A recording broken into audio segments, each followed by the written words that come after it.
So the next part of our day is our discussion time. And I think we can see from Peter's plenary all the way through each of those presentations a very strong theme about how communication can lead to connection, but also that to connect, you need to communicate. So, and even though that seems like a lot of effort, and a lot of our speakers have emphasised that, there's a good payoff at the end. So have we got our slide for our discussion? Yeah. So what we're going to do now is, if in your tables, and if you want to move table, that's okay. Obviously, don't touch anyone else's stuff, just with COVID restrictions. We've got 20 minutes to have a discussion in your table. You'll get a flip chart and some post-it notes. You can run this any way you like at your table. These are the questions we want to focus on, these 3 questions. 20 minutes to talk, and then each table will have 2 minutes to just give us a little report back, maybe 1 or 2 of the main points of what you got out of your discussion time. And we'll be collecting all of this and feeding this all back to you after the symposium and using it ourselves to help us guide what happens after this. So I'll call your time after 20 minutes, okay? I'll give you a little warning and then it'll be a report back. Go ahead. Okay. I know you're all very social, and have a lot to talk about. If we could just bring our attention back. Mark Lim's table. Just bring your attention back over here. I'm going to have to call you out. Who's those people down there? I think there's some people outside, actually. Could they come back in? So I hope at your table, if you could just appoint your speaker, and I'm going to put you on the timer, and I'll get your speaker to come up, and you'll have 2 minutes just to give your 1 point from each question. So we'll start clockwise. Do you guys want to go first? Okay. So whoever wants to come up, come up. We have one comment online that we'll share first. Okay. All right. So we've got a comment online from down the back there. Yes, so this is from Anthea Coggin. She's going to be speaking a little bit later. But she says, I'm just going to add my 2 cents to the first discussion here. Communicating and connecting is really important, but occurs at a very high time and effort cost. With the digital age, can more be done to harness technology to enable scalability of connection? I've started to have some conversations about how to capitalize on technology to scale up extension. We need better extension, but this does not necessarily mean more extension officers. So how would the community take to technology and connection? What are the current barriers, and how do we start to chip away at these? So I guess just something to think about while we continue this discussion.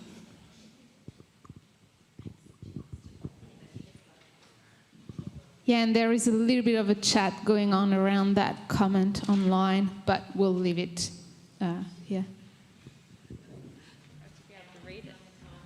All right, quickly.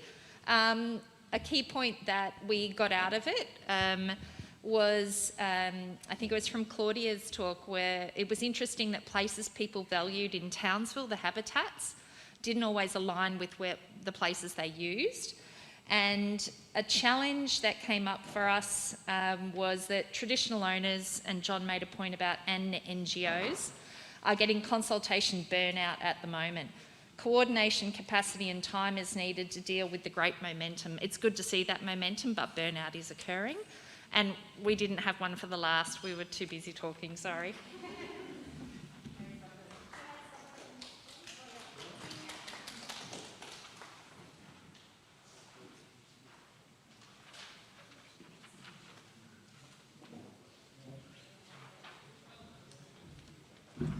Hello, everyone. So from our first point, what did we get out of this presentation? The main point was trust. So we need to build trust, and trust was really important in many of the presentation. Second, so what challenge or quest do you think remain? The challenge was between, we think about the gap between the attitude and the action. Many of these presentations were about what people think, but we need to understand is what people think and say is also what people would do. And the last one, what do you think we need to prioritize? Engagement. So engagement, community engagement, try to find a good communication to be effective for everybody and to unify the community. That's what we thought.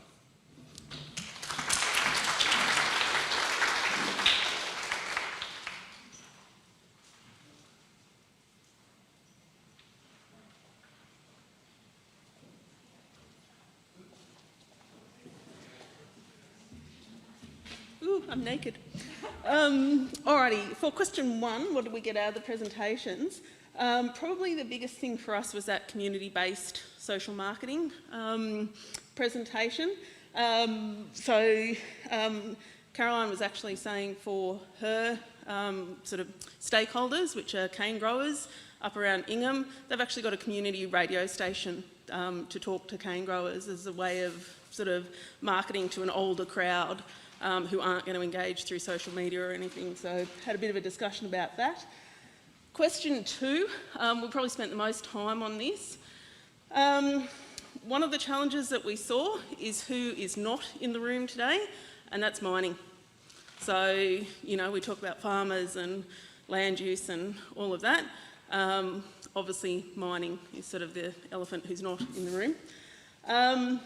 But also, too, one of the challenges we discussed was counteracting the messaging that's coming through from quite powerful vested interests. So jobs versus the environment, not jobs and environment, jobs versus environment. And there's some quite powerful, sophisticated strategies out there working to sort of undermine some of what we're talking about here today and create that sort of duality of it's this or that. You can't have both. If you want economic security, this is the path that you're going to have to go down. Environment has to pay the price. So how do we counteract that? And we did talk about conspiracy theories and some of the perceptions that are out there, particularly about scientists, you know, saying the reef is bad just so they can get grant money because, you know, we're all swimming in cash. So we've come up with the term big coral. So to sort of encapsulate that conspiracy theory.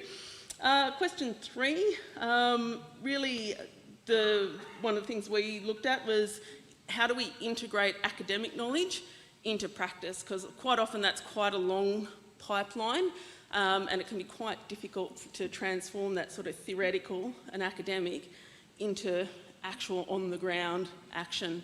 So yeah, that was ours.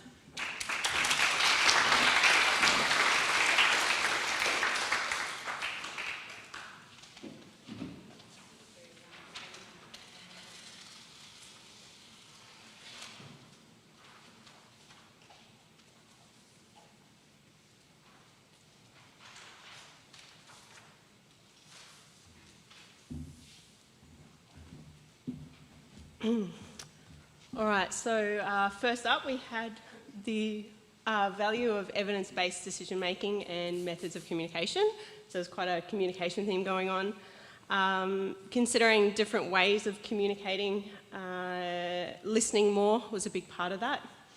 The importance of connecting organisations and governments together. And for the second one, there's some barriers that we see in working within agencies and communicating across different areas, including things to do with the structure of the organisations and how you might sort of break down some of those. The competitive nature of funding, so how that works with, you know, sometimes you might want to collaborate and there might be, that may prevent some of it. There's also lots of time needed to go into building relationships, and some of these can go through some sort of cycle with, for example, work that might be put into engaging with a department, and then something comes along where you have a different position on something, and you might feel quite separate to that, and then you need to go through a process of rebuilding that relationship, and so sometimes you're not always getting the fruits of that sort of engagement work, I guess. For the third one, we came up with quite a government speak of an answer, and that's communication, collaboration and connection, so 3 Cs. So that's about listening to sort of everyone, anyone that might be an expert on something across the community.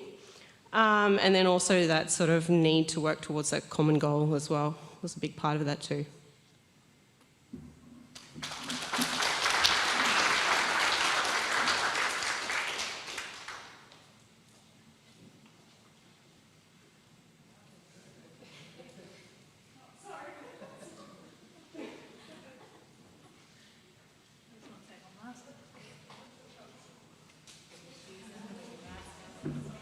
shoes off, mask off. Yeah.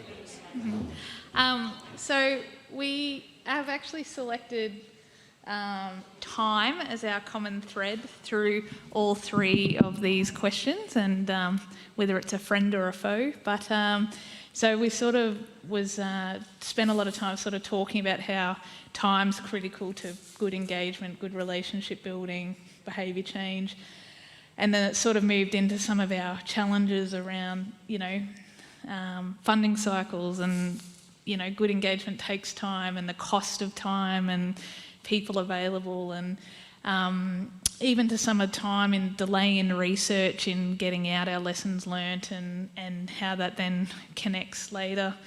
And so it turned into one of our themes, was sort of that idea of time, and how we're connecting what we're doing with people, and do we have the right people, and moving forward, and how that changes in the future. So time was our thread.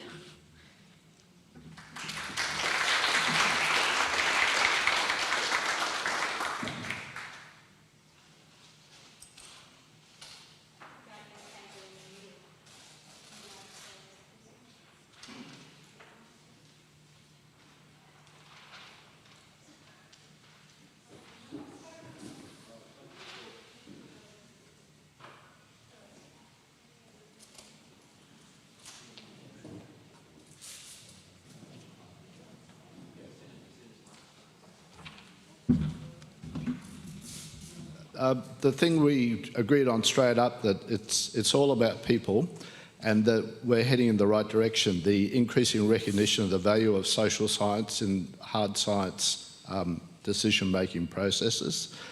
Some of the challenges relate to the timescales involved, and they also relate to recognition that once you work with people, it takes more time, it takes more resources, but the dividends are there in the end if you persevere.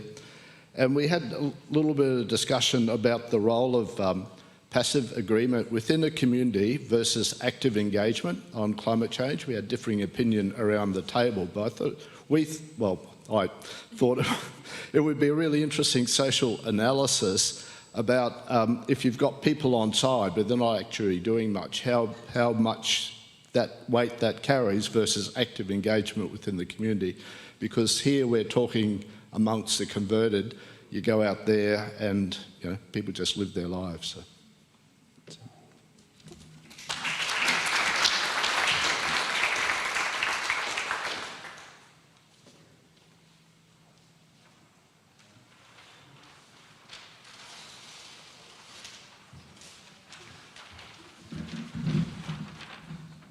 Thanks.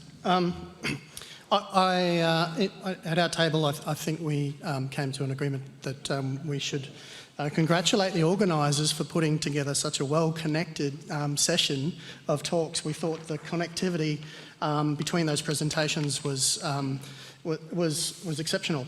So that we've agreed that they could each fall along a spectrum of an overarching sort of theoretical to practice framework, which would show building understanding of social understanding, and to implementation using a range of different kind of approaches and methods, different frameworks, different scales. For example, community-based social marketing, deliberative democracy, democratic panels, and community champions. They're all fantastic vehicles fit for purposes at different scales of implementation. Perhaps one of the underpinning concepts in each case, whether implicit or explicit, was trust. That was mentioned by others, and I think that was such an important component of the work that we do as social scientists in the reef space, building trust and credibility in our work to underpin and support the principles of management, the practices of management, and the ideals of protecting the reef. Have I missed anything else here? We thought it'd be great to have somebody synthesise a framework that connected all of some sort of thing that connected all of those together in a nice overarching paper. So if people wanted to get together and work on something like that afterwards, that'd be fantastic. Also, we noted that this is actually a very rapidly maturing field, social science in the Great Barrier Reef. 5 years ago, I don't think we would have been able to draw quite so many lines of connectivity between these different pieces of discrete projects and work. So this is a fantastic advancement in the field. But we also noted that it's times are changing, the system is changing very rapidly, and so the challenges are increasing as well. So working together more makes a lot of sense. Thank you.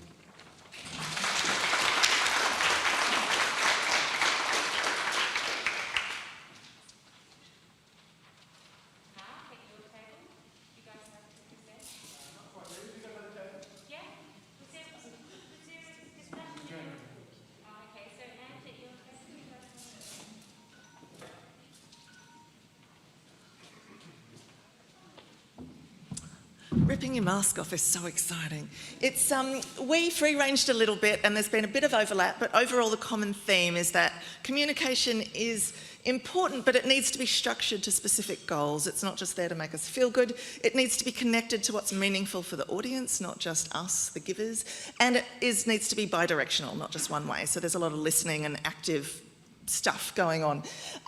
Two of the challenges one is really thinking that a lot of communication is focused on audience change, whether that's farmers or the wider community, but also we need to change usually our practice and thinking about how we engage or collaborate with different social groups, whether that be more meaningful engagement with traditional owner groups or reaching out to groups that have traditionally been ignored in various conversations. So how do we change when often we're quite stuck in our ways or stuck with organisational constraints that don't always enable us to spend the time or do the different things? So that's one challenge. Another challenge is really making sure communication is connected to this broader, meaningful change that we all want to see happen, whether that's social and or environmental. So sometimes communication can feel like, is communication an important part, a modifiable part of the system that we want to target to tackle systems change?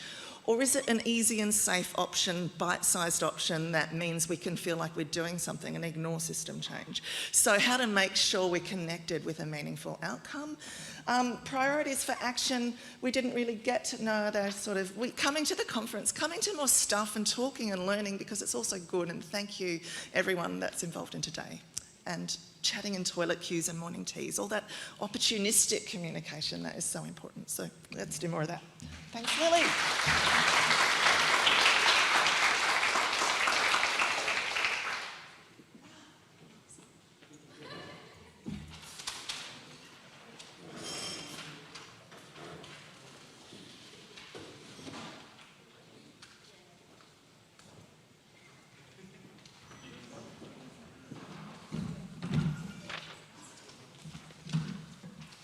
I'll do one, you do two. I'm sure you don't need to read it. Bit of spring in my step there. So, question one. We came up with one thing that sort of kept coming through to us was this concept of collective versus individual action, and Yolanda's presentation particularly, I think, highlighted that. And so we had this idea of this belief, this resilience of belief in collective action over individual consumer behaviour. So we do have this sort of thing of telling everyone, I guess a whole bunch of forces telling us that we can kind of do this stuff alone. But ultimately, I think it does involve a large range of collective behaviours as well. In terms of challenge? I think secondly, we've had many, many years of working on cane practice change. After all of these years of engaging with farmers, how are we going to monitor the resilience of those changes or the persistence of those changes? How do we mainstream what they're doing on their farms without a fundamental transformation in what gets valued or how we value, or how do we mainstream those compensation payments into cane farm practice? So I think that's probably a key one for us. On the third one, I've got nothing really to add to that one, but I think we've got plenty to go at already. It's fascinating. Thank you.